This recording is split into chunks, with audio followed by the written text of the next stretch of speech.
All right, Shalom, Mike. First and foremost, I'd like to give all praise, honor, and glory to Yahweh, Ba'asham, Yahweh Shai, Ba'asham, Rakha, Kwadash. I'd like to give double honors to the apostles and elders of Great Millstone. I'd like to say Shalom to the elect that's teaching his word on true faith and sincerity. And today I just want to get into a lesson, concerning Esau and his kingdom. It's coming to an end, man. And as you see in the day's time, you have this term called the doomsday clock. As a matter of fact, let's just look this up real quick.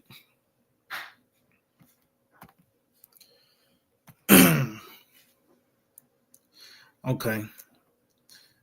It says on the doomsday clock in the Wikipedia, it reads, the doomsday clock is a symbol that represents the likelihood of a human-made global catastrophe.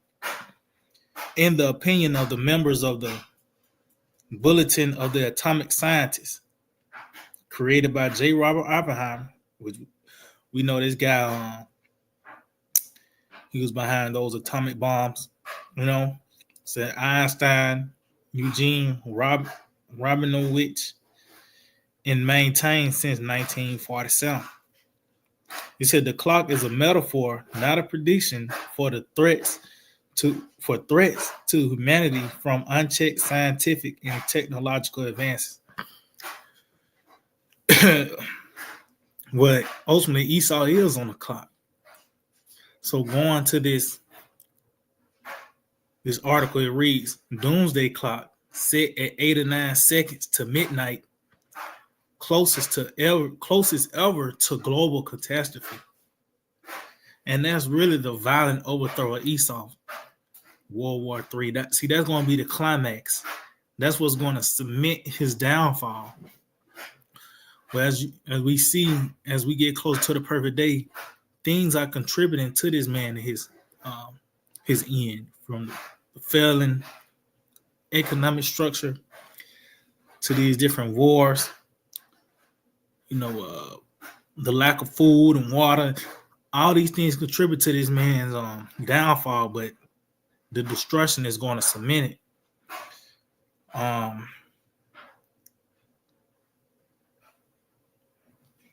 Let's read a little bit. It said the doomsday clock was set at 8 or 9 seconds to midnight on Tuesday morning, putting it the closest the world has ever been to what scientists deem is global catastrophe. There's another term they got called mad mutually assured destruction. When ultimately, when that war really pops off, when those missiles begin to be shot off, pretty much when the smoke clear and the dust settle, they ain't gonna be standing, man. They're gonna pretty much take each other out. It says the decades-old international symbol described by the University of Chicago-based nonprofit of the Bulletin of Atomic Scientists as a metaphor that shows how close the planet is to reaching human extinction is set every year. And you see how they try to lump everyone in it. Human extinction, nigga might say mankind. No, this really is going to affect the Edomites. It says in January 2024, the clock was set at 90 seconds to midnight, the same as it was in 23. This was the first time that it had moved forward since 23. And that nigga moved it, a second, 89 seconds. But really, we here, man. We getting closer and closer to things really open up, man. Which everything is really here. But we at the end of this man and his world. So matter of fact, let's start off with that in Revelation 12. Going back to time, because this devil understand that he's on the clock. Revelation 12 and 12. Therefore rejoice ye heavens, and ye that dwell in them. Woe to the inhabitants of the earth and of the sea, for the devil is come down unto you, having great wrath, because he knoweth that he have but a short time. So this devil, understanding that his time is short, was scratching claw to keep his head above water, man.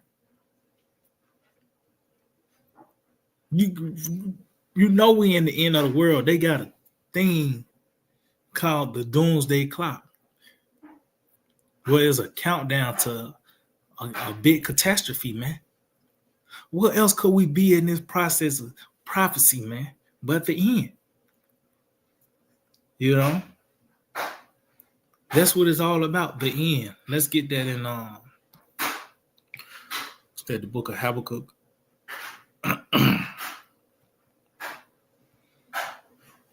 Chapter 2 in verse 3, it reads, "For the vision is yet for an appointed time, but at the end it shall speak and not lie." So matter of fact, let's get this word appointed, because this vision was for an appointed time. It was on a spiritual calendar. It was a date where these things will ultimately unfold in its fullness, man. So that that word Strong's H4150 Mawad,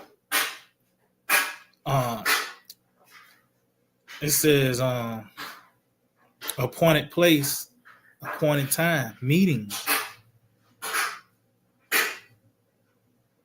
So it had to be a certain venue. It was a certain time period, as well as a certain venue where these things are going to take place. And it's America. That's that appointed place. It had to be built up. You start out with the 13 colonies. Now you got, they say from sea to sea to shining sea, this place has grown into its perfection now. So now's the time for these prophecies to unfold, man. It says, "For the vision is yet for an appointed time, but at the end it shall speak and not lie. Though it tarry, wait for it, because it will surely come. It will not tarry." So things are happening, man. You know, and we are here what the Lord pretty much mentioned throughout the scriptures, man. The end. Throughout the scriptures speaks on the end.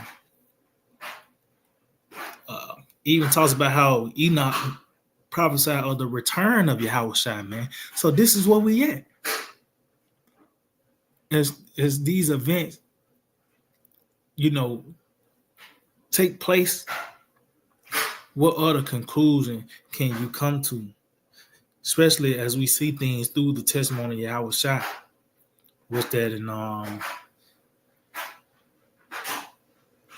I think that's in 2nd Ezra, the 8th chapter. Bear with me.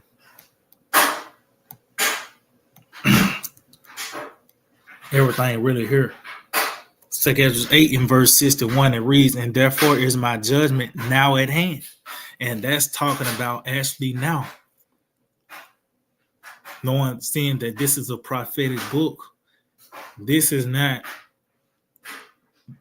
was meant in the time of Ezra when he was reading. That when that judgment was now at hand. No, this is that judgment that is now at hand, man. As we read the article, there's a thing called the doomsday clock in this lifetime, and it's actually counting down. It's from 90 to 89 seconds. Which it might not seem, it might seem minute or a small change, but it just shows that it's a countdown. You know, things are not going to be restored. Shit finna come back. You finna get that old nostalgic, everything gonna be okay type. No, the judgment is getting more and more intense now. These people are looking over their shoulders. It's not no time to be you planning a vacation or no. People are planning to raid the stores. You know, gather certain resources. Why? Because they understand that things are not going to go back to what they used to be, man. Niggas want to go back to the 2010s. You know, But the 90s, it got so bad they'll take the 2010s, if they could. But it said the judgment is now at hand. It says, these things have I not shown unto all men, but unto thee and a few like thee. See? And that's only the elect that got to feel for the time. It talks about a wise man discerning both time and judgment. It said, then as I said, behold, O Lord, now hast thou showed me the multitude of the wonders which thou wilt begin to do in the last times. But at what time thou hast not showed me. So they show you that ultimately this was meant to be read in this lifetime. As we read in verse 61, the judgment is now at hand, but he's saying that ultimately is these things are for the last time, man. So that's why we read the books are open today, man, because this was the time for these decrees to be read and for it to play out, these judgments and things to be declared. Now it's playing out, man. The Lord's intent and purposes is in this lifetime is to violently destroy this place. And we seeing it working, man. We seeing the Lord doing his work, man. We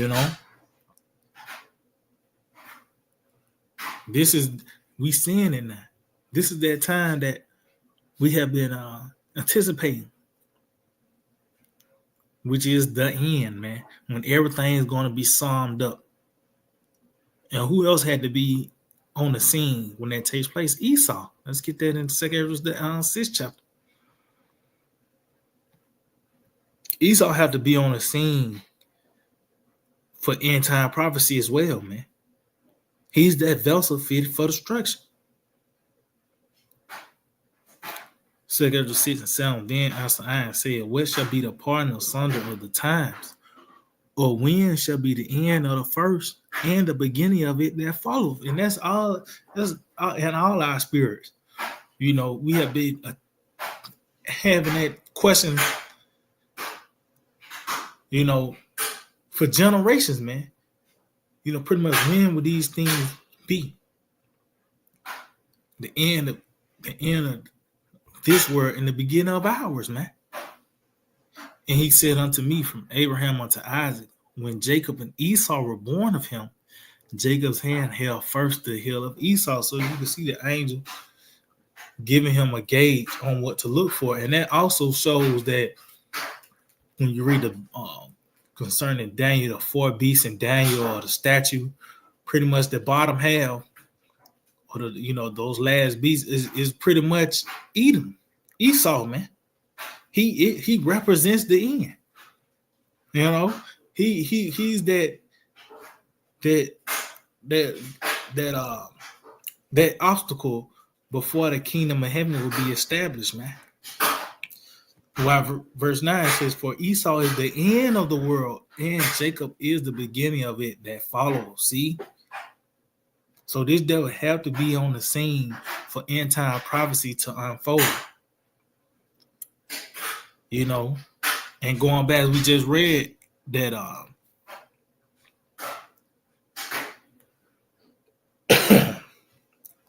it got to be from Esau, then Jacob, man. So let's get this 2 Ezra 4:28. It says, but as concerning the things whereof thou askest me, I will tell thee. For the evil is sown, but the destruction thereof is not yet come. See? And that evil that's sown is America, man.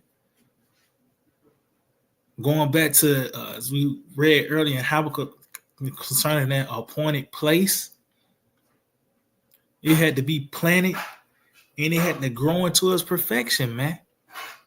To which you see now. But as you can see the fate of it, ultimately America wasn't set up to be the end all be all. It wasn't set up to be a perpetual thing. It's temporary. That's why I said the destruction thereof is not yet come.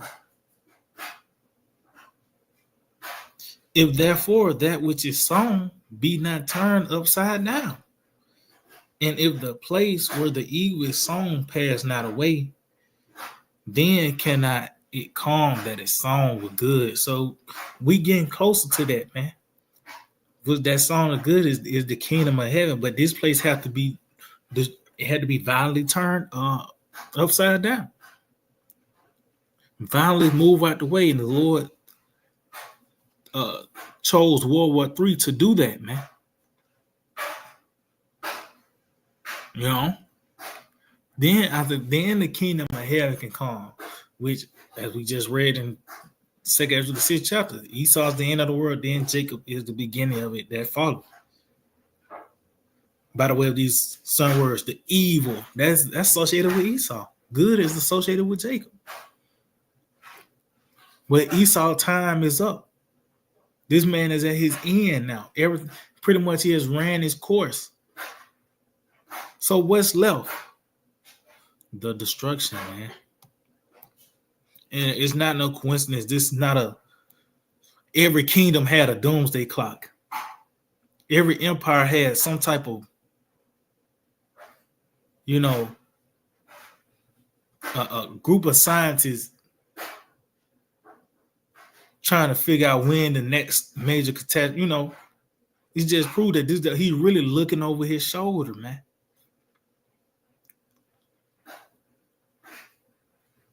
This is Wisdom of Solomon 3, verse 16, and reads, "As for the children of adulterers, they shall not come to their perfection.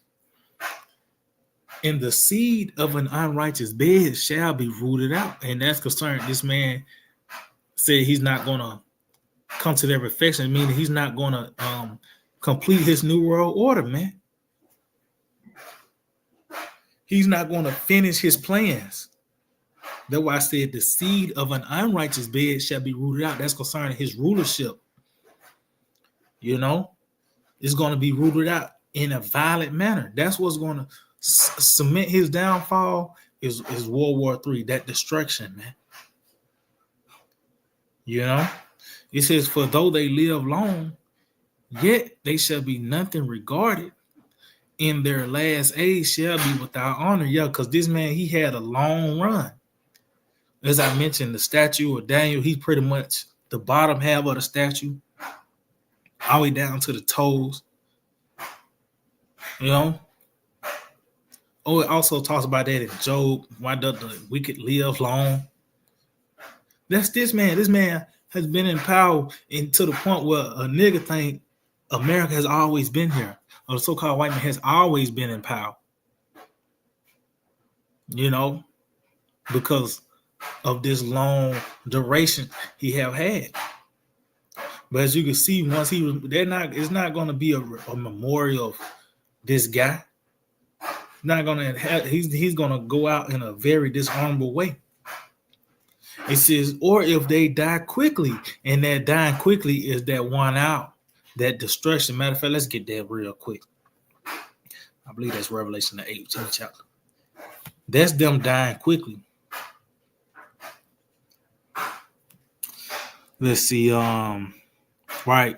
Revelation 18:10. It reads, "Standing afar off for the fear of her torment, saying, Alas, alas, that great city Babylon, that mighty city, for in 1 hour is thy judgment come." See? So within 1 hour, that's all it's going to take. 500 something plus years of this devil grinding. Once he got back from the Renaissance, he pretty much revived. Nigga put all this work in, then within an hour, the destruction takes place, man. So that's him dying quickly. That's him being removed speedily, man. So it says, "Or if they die quickly, they have no hope, neither comfort in the day of trial." So that's the time we in. We coming to a time where this devil is finally about to get convicted on all these charges, man. And everything you see, is contributing to his downfall. Ain't nothing going good for this man. Even when he think his plan is working, it's still gonna fuck him up at the end, man. You know, but his time is up, and we seeing all the pieces coming together for this man to be violently moved out the way.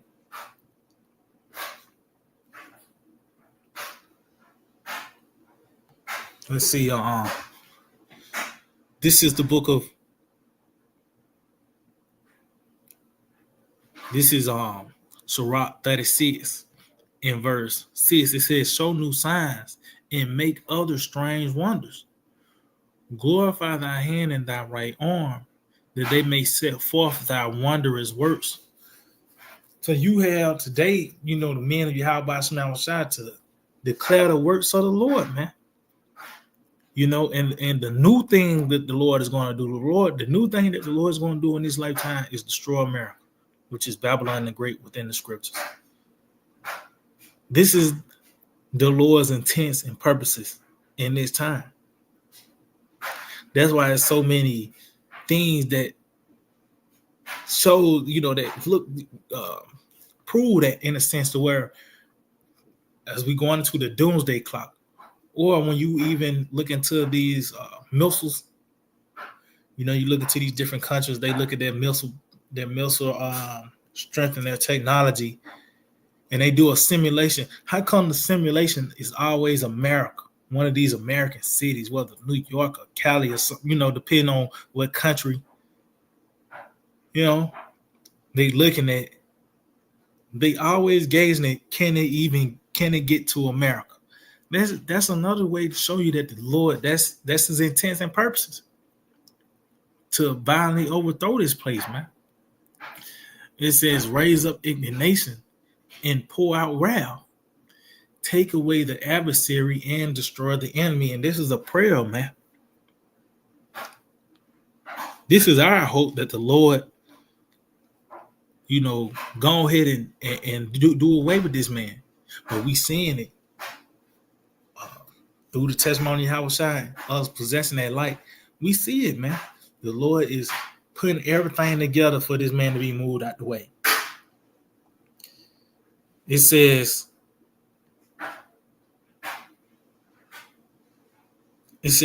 make the time short. See, and that's what the Lord is doing. The time is speeding up. And even that doomsday clock is getting closer to midnight, which that's scriptural. This devil and his him being in power is known as the night. Yahweh Shai is known as the morning star. He's gonna come break up that darkness with the light, man. It says, make the time short, remember the covenant, and let them declare thy wonderful works. So that going back, I was declaring that the Lord is going to violently overthrow this place. Because that's the works of the Lord. Because, especially these Christians, they would,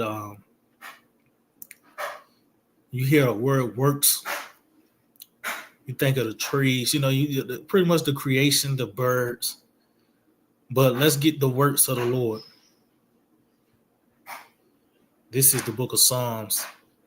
Chapter 66 and verse 5, it reads, come and see the works of the Most High.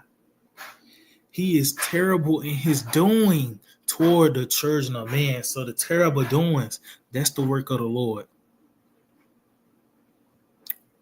The terrible doings, the evils that the Lord, Yahweh shall bring forth, that's the work of the Lord. These scenarios that the Lord declare and make happen, man.